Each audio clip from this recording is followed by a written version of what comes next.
Butterfly Hill came down from her 18-story high perch after reaching an agreement to save the 600-year-old tree from loggers.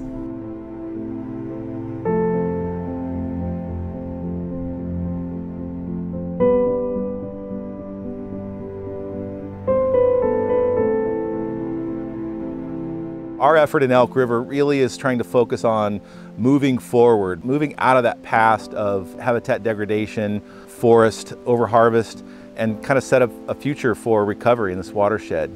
Elk River is the largest tributary to the Humboldt Bay, and it's also the basin that's closest to the city of Eureka. And so because of that, it experienced the earliest logging. The town of Falk was built up in the South Fork of Elk River.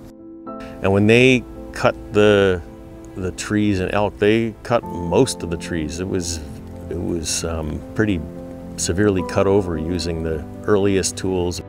Elk River, historically, it had redwood forests in the headwaters, this very long valley reach that was very productive for salmon and steelhead, and it was likely a really, really big producer of salmon and steelhead. Elk River was part of the broader regional protests known as Redwood Summer and the Timber Wars.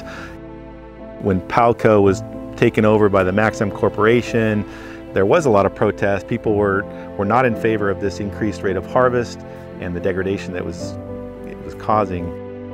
And for good reason. We're logging at such a high rate, and in combination with many of the large floods that we had in the late 1980s and 1990s, it was really getting hammered in here. This watershed in particular was very, very heavily degraded during those events.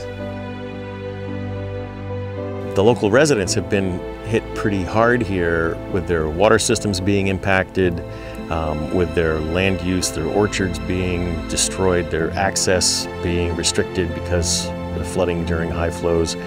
And so the fish are a benefit during these restoration efforts, but really one of the primary goals is to decrease the impacts of flooding in the area.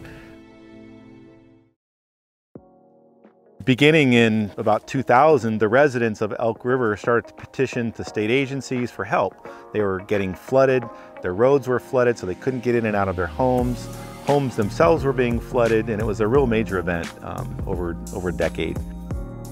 This post should be 4.5 feet out of the ground, the top of it. But as you can see, the sediment has buried this thing.